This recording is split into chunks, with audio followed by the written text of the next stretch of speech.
So మనకి trains చూసినట్లయితే 2 రకాల ట్రైన్స్ ఉంటాయి. ఒకటి concentrated power rolling stock, 2 distributed power rolling stock. Right, concentrated power rolling stock అంటే ఒక ఇంజిన్ ఫార్మేషన్ కి అటాచ్ అయ్యి దాని లాక్కుని ఇలాగంటే మనం concentrated power rolling stock. Concentrated అని పేరులోనే ఉందన్నమాట. అంటే మనకు కావాల్సిన మోటివ్ పవర్, ట్రాక్షన్ పవర్ అంటాం కదా, ట్రాక్షన్ మోటివ్ పవర్ ఏదైతే ఉందో అది ఒక ఇంజిన్ లోనే జనరేట్ అవుతుంది. మిగతా అన్ని కూడా డమ్మీ వీల్స్ ట్రక్ లాంటివి అనమాట, అవి లాక్కుని వెళ్ళిపోతాయి. నెక్స్ట్ వచ్చేసి వందే భారత్ అని వచ్చింది. ఈ వందే భారత్ ఇవన్నీ కూడా ట్రైన్ సెట్స్ అంటారు. మీరు ఎప్పుడైనా పేపర్ లాంగ్వేజ్ లో చూస్తే ఈ ట్రైన్ సెట్స్ అంటారు. ఇవేంటంటే డిస్ట్రిబ్యూటెడ్ పవర్ రోలింగ్ స్టాక్. అంటే ఒక ఇంజిన్ వెనకాల ఒక కోచ్ ఉంటది, మళ్ళీ ఇంజిన్ ఉంటది, మళ్ళీ కోచ్ ఉంటది. సో దీనికి సపరేట్ గా ఇంజిన్ ఉండదు, ఓన్లీ ట్రాక్షన్ మోటార్స్ ఉంటాయి. పైన అంతా కూడా మనం కూర్చోడానికి వందే భారత్ చూస్తే ఒక డ్రైవర్ క్యాబిన్ అయితే మిగతా అంతా కూడా మనం కూర్చునే వాళ్ళకి ప్యాసింజర్ ఆక్యుపై చేయడానికి ఉంటుంది. కానీ అదే ఒక ఇంజినే.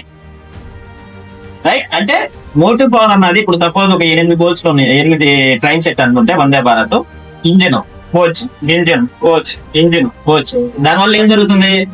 సపోజ్ ఒక పడవ తీసుకోండి, చూసి ఉంటారు చిన్నప్పుడు, ఒక పడవ తీసుకుని ఒక దెబ్బ తీసుకుని ముక్కల్లే వేస్తా ఉన్నారు అనుకో, అది ఫోర్సెస్ వస్తాయా లేదా?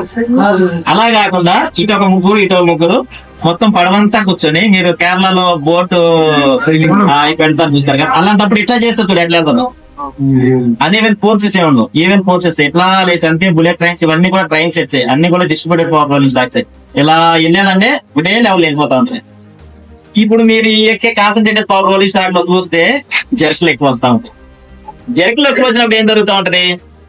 సో ఒక కోచ్ ఇంజిన్ నుంచి కోచ్ ఇలా కనెక్ట్ అయ్యి ఉంటాయి. ఏం ద్వారా కనెక్ట్ అయ్యి ఉంటాయి? సెంటర్ బఫర్ కప్లర్ అంటారు, సిబిసిలు అంటారు. సో ఏం జరుగుతుంది? ఒక దగ్గరే లాగుతున్నప్పుడు ఒక ఇంజిన్ వెనకాల సపోజ్ మనం 22 కోచ్లు కానీ 24 కోచ్లు కానీ జనరల్ గా అంతకంటే ఎక్కువ మనం అటాచ్ చేయడానికి లేదు. ఎందుకంటే పౌలింగ్ బాల్స్ అవి క్లియర్ అవ్వ అనమాట. ఇంజిన్ వెనకాల సపోజ్ నేను 24 కోచ్లు అటాచ్ చేశాను. సో ఇంజిన్ దగ్గర ఉన్న ఈ కప్లర్ ఏదైతే ఉందో అది ఎంత లోడ్ లాగాలి? 24 కోచ్ని లాగాలి. సపోజ్ ఇంజిన్ వెనకాల ఒక జనరల్ కోచ్ అటాచ్ చేశారు. ఈ జనరల్ కోచ్ తర్వాత ఈ కోచ్ కున్న కప్లర్ ఎంత లాగాలి? 23 లాగాలి. దీని వెనకాల ఉన్న S1 కోచ్ ఉంది. సో S1 కోచ్ ఏమి లాగాలి? 22 లాగాలి. అయితే చివరికి వచ్చేసరి కోచ్ కి ఏం లాగాల్సి వస్తుంది? ఏం లాగాల్సిన అవసరం లేదు. దాని ముందుకు వెళ్ళేసరికి 2 లాగితే చాలు, దాని ముందుకు వెళ్ళేసరికి 3 లాగితే ఈ ఫోర్త్ ఏదైతే ఉందో లాగాల్సింది అనీవెన్ గా పడింది. దానివల్ల ఏం జరుగుతుంది? జర్క్స్ వస్తూ ఉంటాయి, దానివల్ల మనకి కంఫర్ట్ మిస్ అవుతుంది, దానివల్ల ట్రైన్ పార్టేషన్ అయ్యే ఛాన్స్ కూడా ఎక్కువ ఉంది. ఈ కాన్సన్ట్రేటెడ్ పవర్ రోలింగ్ స్టాక్ వాడటం వల్ల మనకి ట్రైన్ పార్టేషన్ అంటే విడిపోయే ఛాన్సులు ఎక్కువ ఉంటాయి. ట్రైన్ విడిపోతే ఏమవుతుంది? ఒక పార్ట్ ముందే వెళ్ళిపోద్ది, ఒక పార్ట్ ఏడే ఉంటుంది. కానీ వెనకాల ఒక ట్రైన్ వచ్చేస్తే యాక్సిడెంట్ అయ్యే అవకాశం ఉంది. ప్యాసింజర్ సేఫ్టీ అన్నది తగ్గుతుంది అక్కడ. ఇప్పుడు వచ్చే ట్రైన్ సెట్ లో చూసుకుంటే ఒక కోచ్ వెనకాల ఒక ఇంజిన్, ఒక కోచ్ వెనకాల ఒక ఇంజిన్ ఉంటుంది. కాబట్టి దానిలో పార్టేషన్ అయ్యే ఛాన్స్ ఏ ఉండదు. ఎందుకు అంటే ఒక దాని మీద ఒకటే లోడ్ పడుతుంది, అవి కూడా ఈక్వల్ గా వెళ్తాయి అన్నాం. సో నీకు అసలు ఎక్కడ ఫోర్స్ అనేవన్ ఫోర్స్ అన్నదే డెవలప్ అవ్వదు. దాని దగ్గర ఏంటంటే మనకి ఈ ట్రైన్ పార్టేషన్ అయ్యే ఛాన్సే లేదంట. సో ప్యాసింజర్ సేఫ్టీ అన్నది పెరిగింది. ఈ కాన్సన్ట్రేటెడ్ పవర్ రోలింగ్ స్టాక్ తీసుకుంటే మనకి ఏరోడైనమిక్ షేప్ లో ఉండదు. మీరు ఏ ఇంజిన్ చూసినా సరే ఏరోడైనమిక్ షేప్ లో ఉండదు.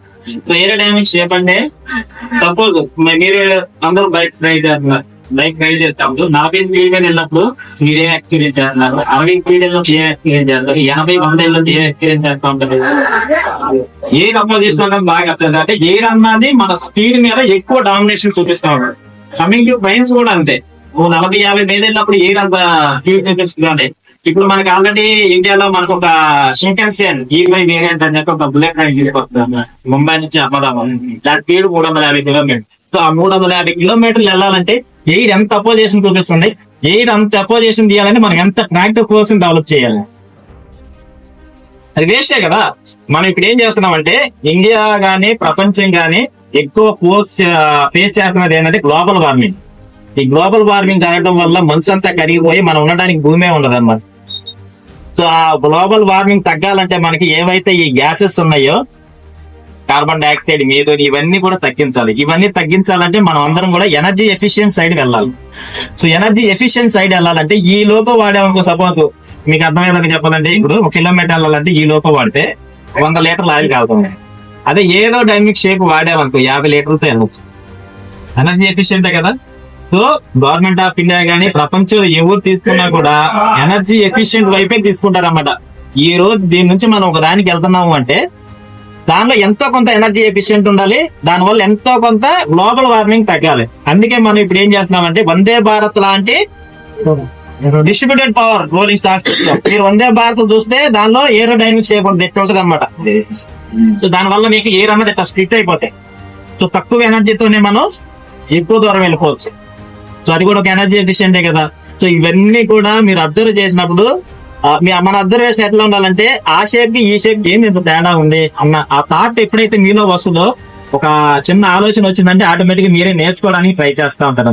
సో ఇవన్నీ ఎందుకు చెప్తున్నానంటే మనం ఇప్పుడు అమృత్ కాల్ పీరియడ్ లో ఉన్నాం, అర్థమైందా? అంటే ఎప్పుడైతే 2047 వస్తుందో అప్పుడు మన ఇండియాకి ఇండిపెండెన్స్ వచ్చి 100 years అవుతుంది.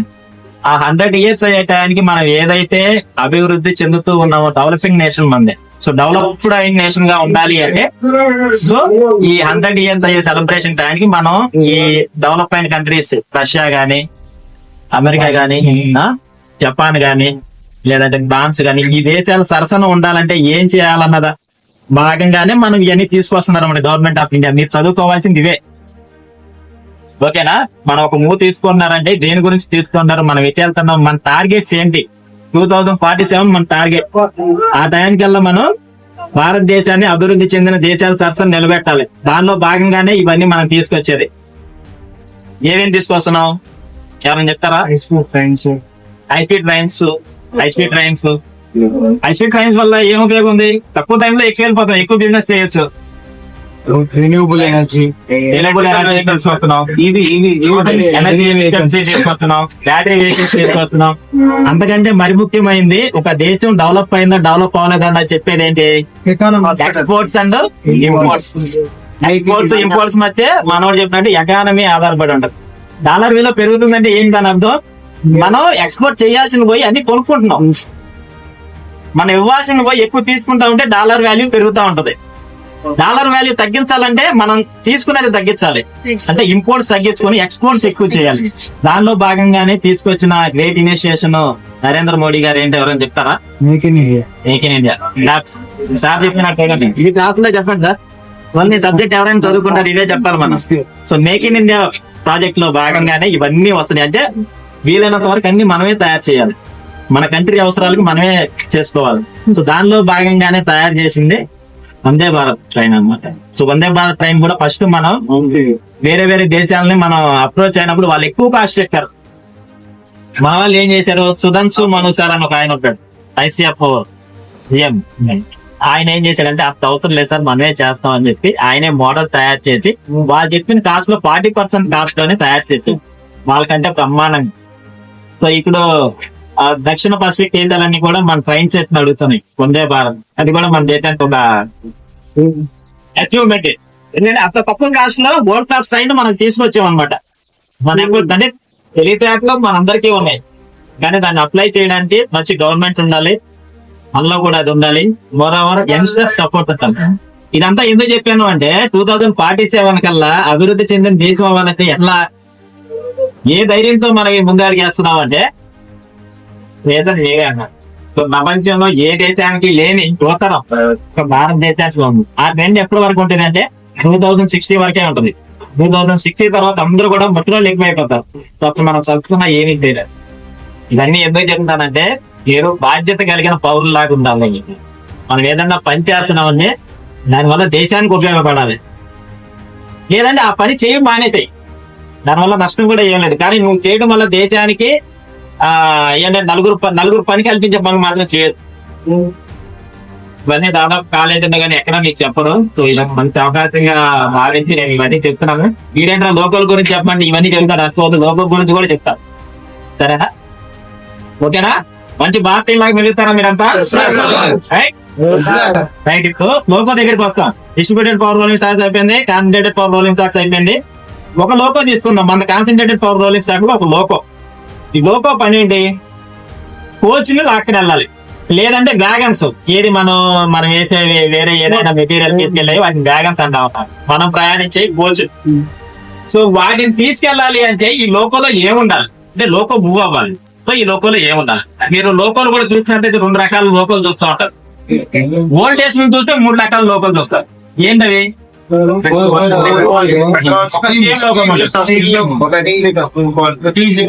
పేరు చెప్పాను, మన shed diesel electric loco shed. Diesel loco electric loco model కూడా ఎందుకు తీసుకొచ్చాం? Global warming, diesel use global warming adduce చేయడం కోసమే మనం ఎలక్ట్రికల్ సైడ్ వెళ్ళిపోతున్నాం అన్నమాట. ఇంతవరకు అర్థమైంది కదా? ఏం డౌట్స్ ఉన్నాయా? లోకోమోటివ్ ముందుకెళ్ళాలి, వీటిని లాక్కుని వెళ్ళాలంటే ఏం కావాలి మనకి? సపోజ్ డీజిల్ లోకో, ఎలక్ట్రిక్ ఏదైనా సరే సమ్ మోటివ్ పవర్ కావాలి. సపోజ్ నేను డీజిల్ లోకో గురించి చెప్తున్నాను. సో డీజిల్ లోకోలో ఇది వెళ్ళాలి అంటే, సో ఇక్కడ నుంచి ఇక్కడికి వెళ్ళాలంటే మనకి కింద కొన్ని వీల్స్ కావాలి. వీల్స్ ఉన్నంత మాత్రాన వెళ్ళదు, దానిలో ఎంతో కొంత పవర్ ఉండాలి, ఎనర్జీ ఉండాలి. దాన్ని ఎలా క్రియేట్ చేయాలి? సో వీల్స్ మూవ్ అవ్వాలంటే మనకి ఏదో ఒక పవర్ అన్నది కావాలి. దానికోసం ఏముంటాయి? వీల్స్ కి 6 వీల్స్ ఉంటాయి, అంటే 6 యాక్సిల్స్ ఉంటాయి. ఒక వీలు మధ్యలో ఒక యాక్సిల్, ఇది ఒక వీల్ సెట్ అన్నాం. అట్లాంటి 6 ఉంటాయి. నేను 2 బోగీలు అన్నాను కదా, ఒక బోగీకి 3 ఉంటాయి, ఒక బోగీకి 3 ఉంటాయి. మొత్తం లోకోకి వచ్చేసి 6 వీల్ సెట్స్ ఉంటాయి, 12 వీల్స్ ఉంటాయి, 6 యాక్సిల్స్ ఉంటాయి. ప్రతి యాక్సిల్ కి కూడా ఒక ట్రాక్షన్ మోటార్ ఉంటుంది. ఈ ట్రాక్షన్ మోటార్ ఏం చేస్తుంది? ఏదైనా మోటార్ ప్రిన్సిపల్, మోటార్ ఏం చేస్తుంది?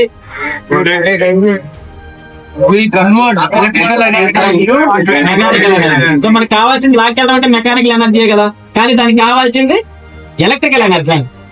సో ఈ డీజిల్ లోకోలు కూడా మీరు 2 చూసినట్లయితే వోల్టేజ్ లో మనకి ఆల్ఫా లోకోమోటివ్స్ అని ఉంటాయి. ఇప్పుడు వచ్చేవన్నీ కూడా మనకి high horse power locomotive, HS locomotive. ఇది ఎందుకు చెప్తున్నామంటే ఈ ఆల్ఫా లోకోమోటివ్స్ లో మనకి ఎలక్ట్రికల్ ఎవరు ఉన్నారా? ఎలక్ట్రికల్ ఎవరన్నా ఉంటే ఈ ట్రాక్షన్ మోటార్లు ఏవైతే ఉన్నాయో వాటి పని వచ్చేసి ఇనిషియల్ గా ఏమి ఇట్లా ఉన్న ఒక రాయిని కలపాలంటే ఇనిషియల్ గా మనం చాలా ఫోర్స్ అప్లై చేయాలి. ఇంజినే 120 టన్నులు ఉంటది, దాని వెనకాల ఉన్న కోచ్ చాలా వెయిట్ ఉంటది, కోచ్ వెయిట్ ఉంటుంది, మన వెయిట్. సో వీటన్నిటిని లాగాలంటే ఈ మోటార్ కు ఉండాల్సిన క్వాలిటీ ఏంటి అంటే హై స్టార్టింగ్ పవర్ ఉండాలి. సో హై స్టార్టింగ్ పవర్ ఉన్న మనకి మోటార్ చూసుకున్నట్లయితే మనకి నార్మల్ గా 4 రకాల మోటార్లు ఉంటా ఉంటాయి అన్నమాట. 2 రకాల మోటార్లు ఉంటాయి. ఫస్ట్ ఏంటి? ఇండక్షన్ మోటార్స్, అంటే AC Motors, DC Motors. So AC Motors వాడితే మనకి హై స్టార్టింగ్ పవర్ రాదు, డీసీ మోటార్స్ వాడితే మనకి హై స్టార్టింగ్ పవర్ వస్తుంది. సో డీసీలో కూడా 4 రకాల మోటార్లు ఉంటాయి, shunt, series, long shunt, short shunt, 4 రకాలు ఉంటాయి. సో అందులో మళ్ళీ సిరీస్ మోటార్స్ వాడితేనే మనకి హై స్టార్టింగ్ టార్క్ వచ్చి తొందరగా పికప్ వస్తుంది అన్నమాట. అందుకే అని చెప్పి ఆల్ఫా లోకోమోటివ్ లో ఫస్ట్ డీసీ సిరీస్ మోటార్స్ అని ఇంట్రడ్యూస్ చేశారు. సో ఈ డీసీ సిరీస్ మోటార్స్ కి ఏమవుతుందంటే రొటేట్ అయ్యే దాని నుంచి మనం పవర్ కలెక్ట్ చేసుకోవాలి, అంటే కార్బన్ బ్రషెస్ ఉంటాయి. సో మనం పెద్ద ఎక్విప్మెంట్ కి పెద్ద రేంజెస్ కి మనం వెళ్ళలేం కాబట్టి ఇప్పుడు వచ్చిన హెచ్ఎస్పీ లోకోమోటివ్స్ ఏం చేశారంటే అన్ని కూడా induction Motors, 3 phase induction motor వచ్చారంట. ఈ 3 ఫేజ్ ఇండక్షన్ మోటార్ లో స్టార్టింగ్ టార్క్ ఏమి ఉండదు, కానీ దాని క్యారెక్టరిస్టిక్స్ ఉంటాయి కదా. క్యారెక్టరిస్టిక్స్ లో ఎక్కడో ఒక చోట మనకి high starting torque, high torque వస్తుంది. మనం ఏం చేస్తామంటే వేరియబుల్ ఫ్రీక్వెన్సీ డ్రైవ్స్ వచ్చినాయి. అప్పుడు వేరియబుల్ ఫ్రీక్వెన్సీ డ్రైవ్స్ లేవు. ఈ వేరియబుల్ ఫ్రీక్వెన్సీ డ్రైవ్స్ తీసుకొచ్చి ఎక్కడైతే మాక్సిమం టార్క్ వస్తుందో అది మనం స్టార్టింగ్ లోనే తీసుకోవాలి. మనకు కావాల్సిన స్టార్టింగ్ టార్క్ ఎక్కువ కావాలి చెప్పింది బాగా అర్థమైంది కదా. ఇప్పుడు వచ్చేవన్నీ కూడా ఇండక్షన్ మోటార్స్ అంటే రైట్. సో మనకి ట్రాక్షన్ మోటార్లు 6 ట్రాక్షన్ మోటార్లు ఉంటాయి. 6 ట్రాక్షన్ మోటార్లకి మనం ఎలక్ట్రికల్ ఎనర్జీ ఇచ్చినట్టయితే అది మెకానికల్ ఎనర్జీ కింద కన్వర్ట్ చేసి మనకి లోపల మూవ్ చేస్తుంది. ఎంతవరకు ఓకేనా? ఈ ఎలక్ట్రికల్ ఎనర్జీ ఎక్కడి నుంచి వస్తుంది? జనరేటర్స్. డీజిల్ ఇంజిన్ అయితేనేమో జనరేటర్. ఏసీ లోపలికి వచ్చేసరికి ఏమవుతుంది? పైన ఇంతవరకు ఓకేగా? ఇప్పుడు డీజిల్ ఇంజిన్ దగ్గరికి డీజిల్ లోపల ఒక జనరేటర్ ఉంటారు. అంటే ఎలక్ట్రికల్ సప్లై అప్లై చేయాలంటే మనకు ఒక జనరేటర్ ఉన్నది కావాలి. సో మనకు అర్థమైపోయింది లోకంలో ఒక జనరేటర్ ఉంది. ఈ జనరేటర్ ప్రిన్సిపల్ ఎవరైనా చెప్తారా? అలాగే అసలు జనరేటర్ పని చేయాలంటే కూడా ఒక 3, అంటే ఎలక్ట్రికల్ ఎనర్జీ జనరేట్ అవ్వాలంటే కూడా మనకి 3 బేసిక్ థింగ్స్ కావాలి. మ్యాగ్నెటిక్ వైండింగ్, మ్యాగ్నెటిక్ ఫ్లక్స్ కావాలి, కండక్టర్ కావాలి. ఈ 2 ఉన్నంత మాత్రాన జనరేట్ అవ్వదు. రిలేటివ్ మోషన్ కావాలి. మైకేల్ ఫ్యారడే మీకు తెలిసే ఉంటాడు. మైకేల్ ఫ్యారడే ఎలక్ట్రికల్ ఎనర్జీ అన్నది ఎట్లా జనరేట్ చేయాలన్నది కనిపెట్టడానికి 9 సంవత్సరాలు ఆయన జీవితాన్ని దానికోసం వెచ్చించాడు అన్నమాట. మనం ఇప్పుడు ఎవరు కూడా ఒక ఫోటో కూడా టైం వెచ్చించట్లేదు. ఇప్పుడు మనం అనుభవిస్తున్న ఎలక్ట్రిసిటీ గానీ ఈ కంఫర్ట్స్ అన్ని కూడా వాళ్ళు పెట్టిన భిక్ష అన్నమాట సైంటిస్ట్లే. ఆయన 9 సంవత్సరాలు ఆయన జీవితంలో వేస్ట్ చేసుకుని ఎలక్ట్రికల్ ఎనర్జీ ఎలా జనరేట్ చేయాలన్నది ఒక ఫార్ములా జనరేట్ చేశారు. సో మేము 3 బేసిక్ థింగ్స్ కావాలని చెప్పానా, కండక్టర్ కావాలన్నాను, మ్యాగ్నెటిక్ ఫీల్డ్ కావాలన్నాను, రిలేటివ్ మోషన్ కావాలన్నాను. సో ఈ జనరేటర్ లో ఈ 3 మనం జనరేటర్ అందించినట్లయితే మనకు కావాల్సిన ఎలక్ట్రిసిటీ అన్నది జనరేట్ అవుతుంది. సో జనరేటర్ లో కూడా 2 పార్ట్స్ ఉంటాయి, రోటారు, స్టాటర్. స్టాటర్ లో నేను ఎలక్ట్రికల్ వైండింగ్ చేసేసాను, రోటార్ లో మ్యాగ్నెటిక్ పార్ట్స్ పెట్టాను. సో రిలేటివ్ మోషన్ అంటే రొటేట్ చేయాలి రోటార్. దాన్ని రోటార్ ని రొటేట్ చేయడం కోసం ఒక ఏదైతే ఉందో దాన్ని మనం ఒక ప్రైమ్ మూవర్ అంటాం. ఈ ప్రైమ్ మూవర్ ఏదైనా మీరు ఎక్కడ జనరేషన్ చూసినా సరే, సపోజ్ థర్మల్ పవర్ స్టేషన్ కి వెళ్తే అక్కడ స్టీమ్ వాడతాం, స్టీమ్ టర్బైన్స్, అదొక prime mover. Hydro generation station కి వెళ్తే అక్కడ వాటర్ వాడతాం, వాటర్ టర్బైన్, అదొక ప్రైమ్ మూవర్. ఇంజిన్ దగ్గరికి వచ్చేసరికి మనం డీజిల్ ఇంజిన్ వాడతాం, అది కూడా ఒక ప్రైమ్ మూవర్. దాని పని ఏంటి, జనరేటర్ లో ఉన్న రోటార్ రొటేట్ చేయాలి. ఎప్పుడైతే జనరేటర్ లో ఉన్న రోటార్ రొటేట్ అవుతుందో దానిలో ఉన్న మ్యాగ్నెటిక్ ఫీల్డ్ అన్నది స్టాటర్ లో ఉన్న కండక్టర్ ని కట్ చేసి దానిలో ఈఎంఎఫ్ అన్నది జనరేట్ అవుతుంది. అక్కడ జనరేట్ అయిన ఎలక్ట్రిసిటీని తీసుకెళ్లి ట్రాక్షన్ మోటార్ చేస్తాం. ట్రాక్షన్ మోటార్ తీస్తే మనకి చూద్దాం అర్థమైపోయింది కదా, బయటికి వెళ్ళి ఆ పార్ట్స్ వస్తే అయిపోయినట్టే. సో అలాగే ఇంకొకటి ఏంటంటే మనం ఎంత స్పీడ్ వెళ్తున్నా అన్నది ముఖ్యం కాదు, స్పీడ్ ఎంతైనా వెళ్ళొచ్చు, దాని కంట్రోలింగ్ చాలా ఇంపార్టెంట్ అప్ప. స్పీడ్ ట్రాక్షన్ మోటార్ కెపాసిటీ పెంచే స్పీడ్ పెరిగిపోతుంది, కానీ నువ్వు ఆ స్పీడ్ కంట్రోల్ చేసే మెకానిజం మన దగ్గర లేదనుకో, అవును కదా, యాక్సిడెంట్స్ అది. దీనిలో కూడా బ్రేకింగ్ అంటాం మనం. ఈ బ్రేకింగ్ కూడా మనకి 3 రకాల బ్రేకింగ్స్ ఉన్నాయి. ఎర్లియర్ చూస్తున్నట్టయితే మనకి only mechanical breaking. Mechanical breaking అంటే ఏం లేదు, మనం బ్రేక్స్ అప్లై చేస్తే మన సైకిల్ అబ్జర్వ్ చేస్తుంటారు బాగా. సైకిల్ మనం బ్రేక్ వేస్తే ఏమవుతుంది, రబ్బర్ రబ్బర్ వెళ్ళి వీళ్ళు పట్టుకుంటుంది, అరెస్ట్ అయిపోతుంది. అది మెకానికల్ బ్రేకింగ్. అంటే మనం ఫోర్స్ఫుల్ గా టైర్ రొటేషన్ ఏం చేస్తున్నాం ఇట్లా దానివల్ల ఏమవుతుంది, రబ్బర్ కరిగిపోతుంది, టైర్ అరిగిపోతే రబ్బర్ అరిగిపోతుంది, అవునా. దానికోసం ఏం చేశారంటే అగైన్ ఎలక్ట్రికల్. అంటే ఇవన్నీ కూడా ఎందుకు డెవలప్ చేసుకుంటూ వచ్చారు, ఎనర్జీ ఎఫిషియెంట్. 6 నెలల్లో మార్చాల్సిన టైర్ సైకిల్ కి ఒక 1 year వరకు వచ్చే ఒక ఇన్నోవేషన్ తీసుకొస్తే ఎనర్జీ ఎఫిషియెంటే కదా, అవునా కదా. ఇక్కడ ఏం తీసుకొచ్చారంటే ఎలక్ట్రికల్ మోటార్ అంటే ఏదైతే మోటారింగ్ యాక్షన్ ఉంటుందో దాని జనరేటర్ కింద యాక్ట్ చేస్తే ఎలక్ట్రికల్ టార్క్ ఈ డైరెక్షన్ లో తిరిగేదాన్ని నేను ఈ డైరెక్షన్ చేశాను. ఏమవుతుంది, ఎలాంటి ఫిజికల్ బ్రేకింగ్ లేకుండానే మనకి స్లో అయిపోతుంది. నెక్స్ట్ కాదు కానీ 100 స్పీడ్ ఉన్నది 10 to 5 తీసుకొచ్చేస్తారు, ఫ్రాక్షన్ ఆఫ్ సెకండ్స్, ఏదంటే 10 seconds. సో దానివల్ల నీకు ఎక్కడా కూడా గ్యారెంటీనే లేదు, అవునా. ఇది ఒక బ్రేకింగ్. దీన్ని ఏమన్నా డైనమిక్ బ్రేకింగ్ అంటారు. So mechanical breaking, dynamic break. ఈ డైనమిక్ బ్రేకింగ్ కూడా ఆ మోటార్ ఏదైతే ఉందో జనరేటర్ కింద రొటేట్ చేయాలి. జనరేటర్ కింద రొటేట్ చేయాలంటే ఏదో ఒకదాన్ని రివర్స్ చేస్తే సరిపోతుంది. అవన్నీ తర్వాత క్లాసులో మీరు తెలుసుకోండి. డైనమిక్ బ్రేకింగ్ అంటే ఏంటన్నది యూట్యూబ్ లో తెలిసింది. క్లాసులో మీ దాని వల్ల ఎవరైతే ఇదేమైనా తెలిసినా కూడా ఉంటుంది, రైట్. ఈ డైనమిక్ బ్రేకింగ్ వల్ల ఏం జరుగుతుందంటే, ఈ డైనమిక్ బ్రేకింగ్ చేసినప్పుడు ఏముందంటే ఈ మోటార్ కాస్త జనరేటర్ అవుతుంది. ఏం జరుగుతుంది, ఎలక్ట్రికల్ ఎనర్జీ అన్నది డెవలప్ చేస్తుంది. దాన్ని నేను రెసిస్టెన్స్ ఇచ్చేసి కీట్ కింద డిస్పేట్ చేసేస్తాను, వేస్ట్ చేసేస్తాను. దీని నుంచి ఏం తీసుకొచ్చారంటే ఇప్పుడు రీజనరేటివ్ బ్రేకింగ్ సిస్టమ్ అన్నది. సో ఈ రీజనరేటివ్ బ్రేకింగ్ సిస్టమ్ ఏంటంటే ఈ మోటారింగ్ యాక్షన్ నుంచి జనరేటర్ యాక్షన్ వచ్చిన తర్వాత ఏదైతే ఎలక్ట్రికల్ ఎనర్జీ జనరేట్ అయిందో దాన్ని కూడా మనం లైన్ లోకి పంపించేస్తాం. ఇప్పుడు వచ్చే ట్రైన్ సెట్స్ ఏవైతే వందే భారత్ ఉన్నాయో దానిలో అంతా కూడా రీజనరేటివ్ బ్రేకింగ్ అవుతుంది. సో వందే భారత్ వల్ల ఎన్నో ఉపయోగాలు చూడండి. ఈ ఎయిర్ వల్ల మనకి ఎక్కువ పవర్ అవసరం లేదు, అయితే ఏరోడైనమిక్ షేప్ ఉంది.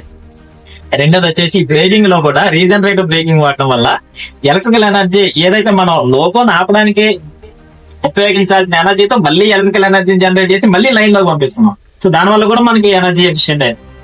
అలాగే ఆటోమేటిక్ డోర్లు వచ్చినాయి. సో ఆటోమేటిక్ డోర్లు వస్తూ కూడా మనకి చాలా ఉపయోగం, ఎందుకంటే ఎవరు కింద పడే ఛాన్స్ ఉండదు. అలాగే ఎవరు పడితే వాళ్ళు ఎక్కి చప్పట్లు కొట్టే ఛాన్స్ ఉండదు. ఎవరు పడితే వాళ్ళు వచ్చి చైన్లు దొంగతనం చేసి అంటే ఎవరైతే ఈ థెఫ్టింగ్ ఇవన్నీ ఉంటాయో అవన్నీ కూడా జరగవు. సో ఇవన్నీ కూడా ప్యాసింజర్ సేఫ్టీ. అంటే గవర్నమెంట్ ఒక మూవ్ తీసుకుందంటే అది ఖచ్చితంగా ప్రజలకు ఉపయోగపడేది, దేశానికి ఉపయోగపడేదే ఉంటుంది. అపోజిషన్ పార్టీస్ కానీ వేరే వాళ్ళు కానీ అపోజ్ చేస్తానే ఉంటారు, ఎందుకంటే వాళ్ళు ఓట్లు పోతే కానీ అపోజ్ చేస్తారు.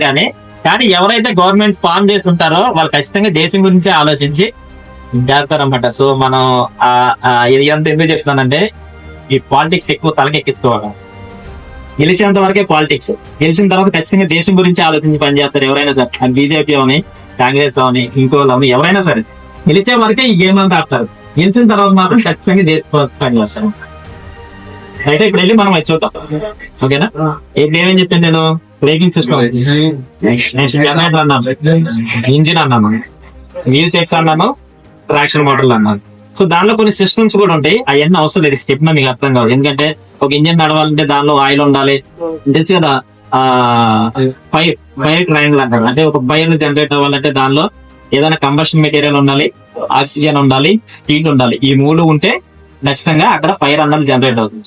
సో డీజిల్ ఇంజిన్ పని చేయాలంటే మనకి డీజిల్ ఇస్తాం, ఆక్సిజన్ ఇస్తాం, హీట్ అన్నది ఆటోమేటిక్ గా ఇది టూ స్ట్రోక్ ఇంజిన్ లో వస్తుంది. అంటే దానికి సక్షన్ స్ట్రోక్ అంటాం, కంప్రెషన్ స్ట్రోక్ అంటాం. కంప్రెషన్ స్ట్రోక్ లో ఆటోమేటిక్ హీట్ అన్నది జనరేట్ అవుతుంది. సో ఎంత డెప్త్ గా అవసరం లేదు, సరేనా? రైటా?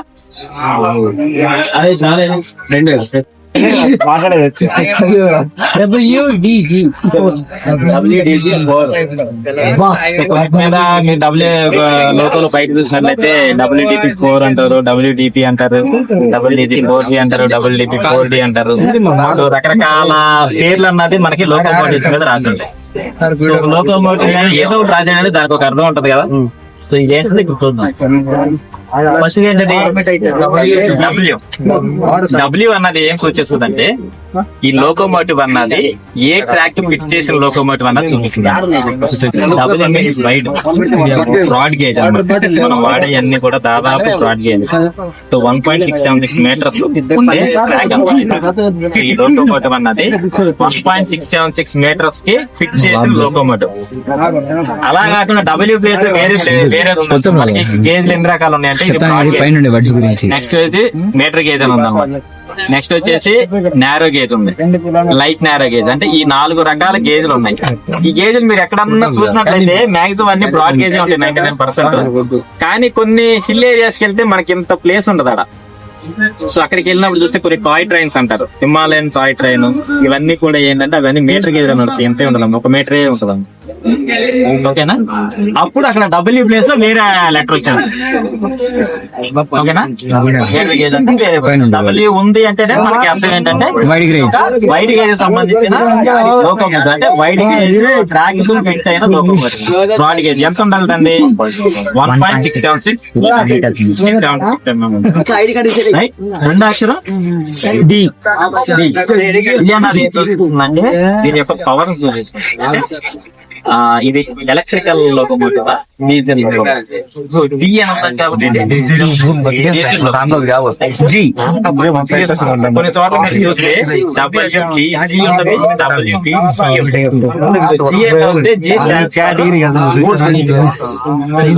గూడ్స్ వాడే లోకోమోటివ్. దానిలో పి ఉందనుకో passenger locomotive. WDC, WDP. Next 4 ఉంది. 4 అన్నది ఏం చూస్తుందంటే దీని యొక్క పవర్ రేటింగ్.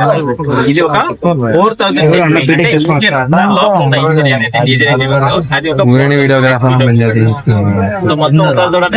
WDG4 12742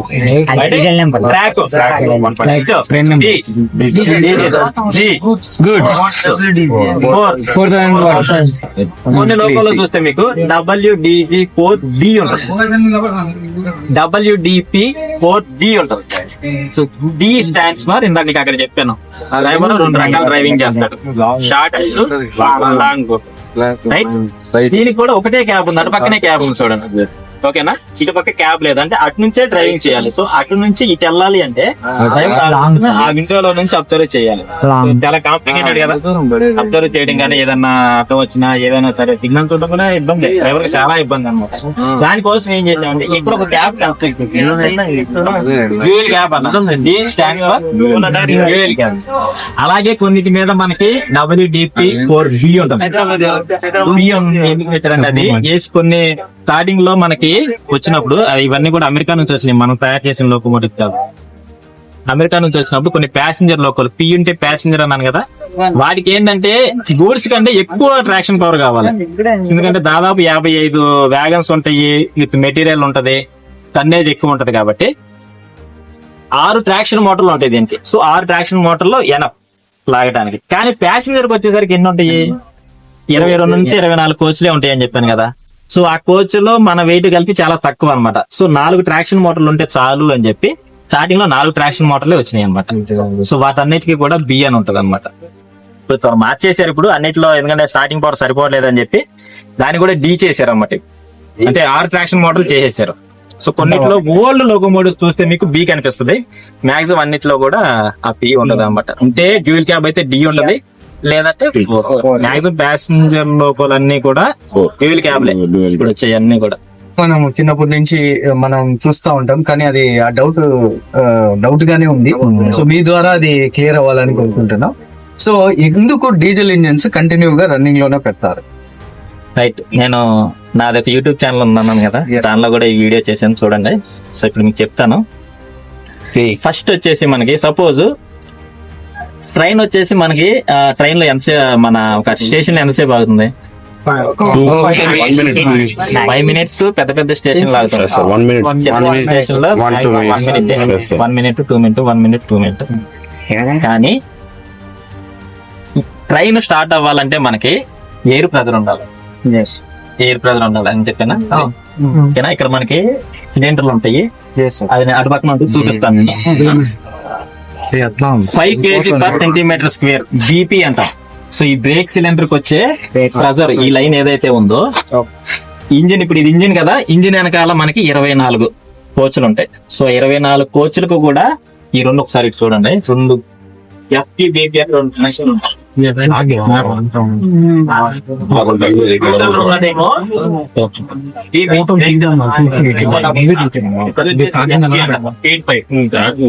ఈ బీపీ ఎఫ్పి అన్నది ఎంటైర్ ఈ లోకో దగ్గర నుంచి 24 కోచ్లు ఉంటే 24, 22 ఉంటే 22, అన్ని కోచ్ కి కనెక్ట్ అయి ఉంటాయి. గార్డ్ చివరి దానిలో గార్డ్ ఉంటాడు. సో ఆ గార్డ్ దగ్గర కూడా గేజ్ ఉంటది అన్నమాట. సో బీపీ 5 kg ఉండాలి, ఎఫ్పి 6 kg ఉండాలి. అలా అయితేనే మనకి ట్రైన్ మూవ్ అవుతుంది. అర్థమైందా? అంటే దాదాపు 800 మీటర్లు 700 మీటర్లు ఉండే ట్రైన్ ఈ చివరి నుంచి ఆ చివరి పైప్ లైన్ మొత్తం చార్జ్ చేయాలంటే 5 kg/cm², 6 kg/cm² చెయ్యాలి అంటే లోకోలో మనకు ఒక ఎయిర్ బ్రేక్ అని చెప్పాను కదా, ఒక కంప్రెసర్ ఉంటది. సపోజ్ మనం ఇంజిన్ అన్నది స్టాప్ చేసాం, 1 minute హాల్టింగ్ టైం అనుకున్నాం, రైట్ 5 minutes అనుకున్నాం మన కన్వీనియన్స్ కోసం. సో 5 minutes హాల్టింగ్ టైం అయింది. సో 4.5 minutes అయిపోయిన తర్వాత ఇంకా 30 సెకండ్లు మనం ఇంజిన్ స్టార్ట్ చేస్తే కంప్రెసర్ ఎప్పుడు పనిచేసి ఎంటైర్ ఫార్మేషన్ లో 5 kg 6 kg మెయింటైన్ చేయాలి. ఏముందిలే సార్ 5 6 పెద్ద ఏముంది, రన్నింగ్ లో వచ్చేస్తుంది కదా, 1 వచ్చినా 2 వచ్చినా ఏం రాపోయినా బాగాలేదు, స్టార్ట్ చేయొచ్చు అంటే. సో ఈ బ్రేక్లు ఎలా ఉంటాయి అంటే, దీనిలో 5 kg ఉంటే బ్రేక్ రిలీజ్ అవుతుంది.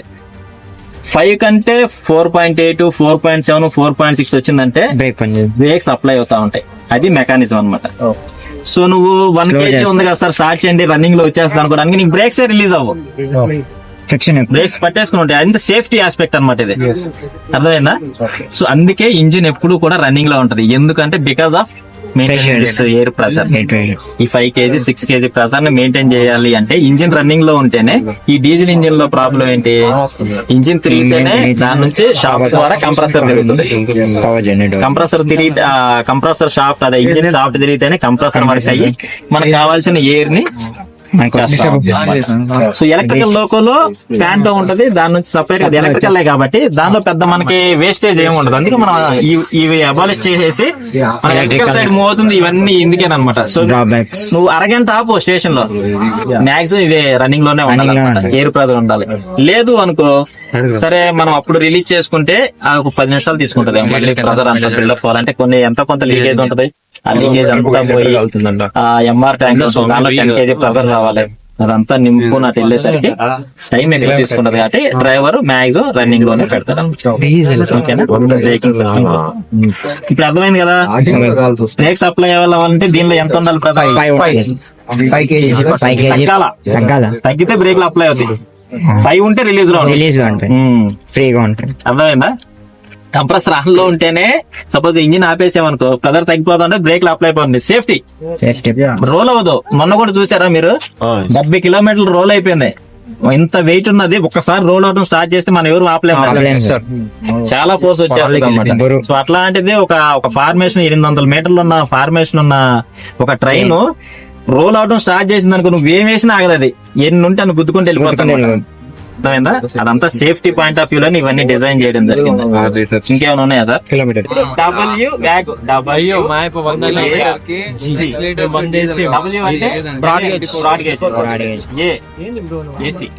Electrical locomotive.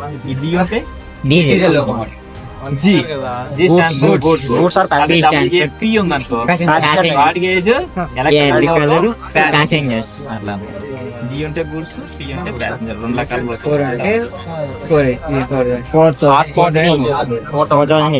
సో దీనిలో కూడా కొన్ని దీని స్టీరింగ్ ఏమి ఉండదు. Straight గా డ్రైవర్ చేతిలో ఉండేది. దీనికి 8 యాక్సిలరేటర్. మన బండికి ఎట్లా 5 గేర్లు 4 గేర్లు అంటాము, దీనికి 8 గేర్లు అంటాం మన భాషలో. 1 2 3 4. డ్రైవర్ పనల్లా సిగ్నల్ చూడటం, స్పీడ్.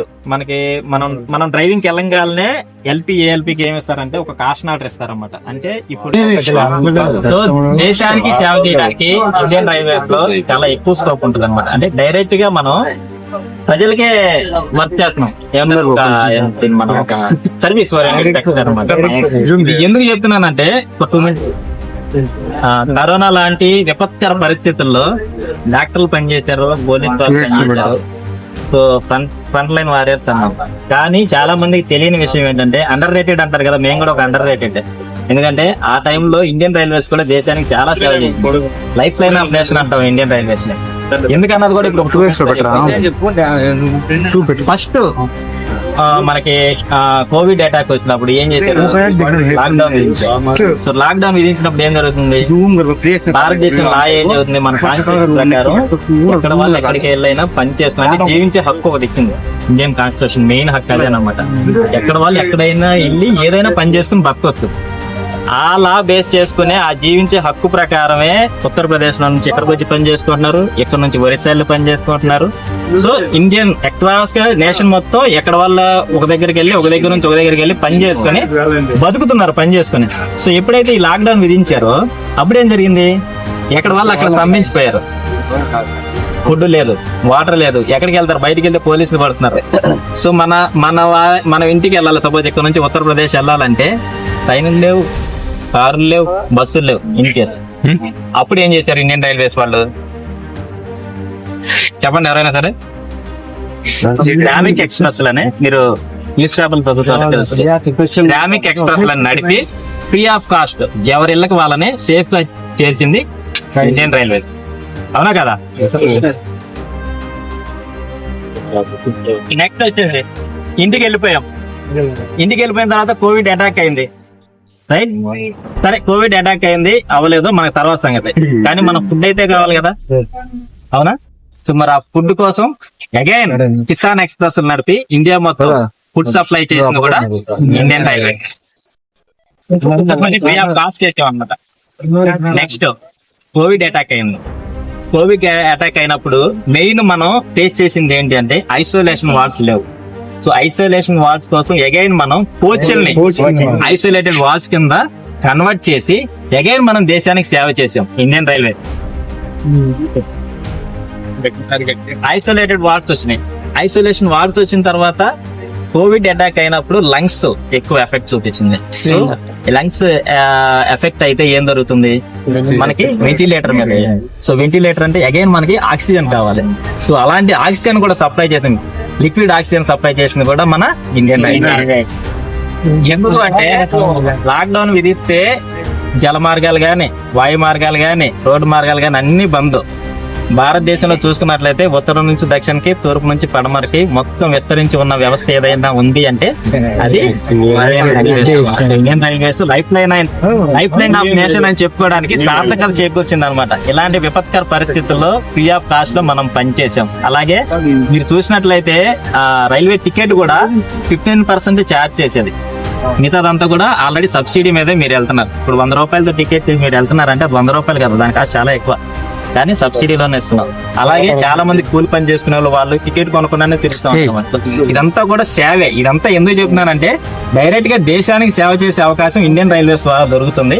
అలాంటి ఆపర్చునిటీని మీరంతా యూజ్ చేసుకుని నెక్స్ట్ మాకులాగే మీరు కూడా రైల్వేస్ లో జాయిన్ అవ్వాలని, మీరు ఏ పని చేసినా దేశానికి ఉపయోగపడేదా కాదా అన్నది ఆలోచించి చెయ్యాలని ఏదైతే ప్రధానమంత్రి గారు కలలకి అంటున్నారో 2047 కల్లా మనం అభివృద్ధి చెందిన దేశాన్ని నిలబడాలంటే మీ సపోర్ట్ ఖచ్చితంగా ఉండాలి. దానికోసం మనందరం గట్టిగా కృషి చేస్తామని. జై హింద్, జై భారత్. Indian railways అదేదా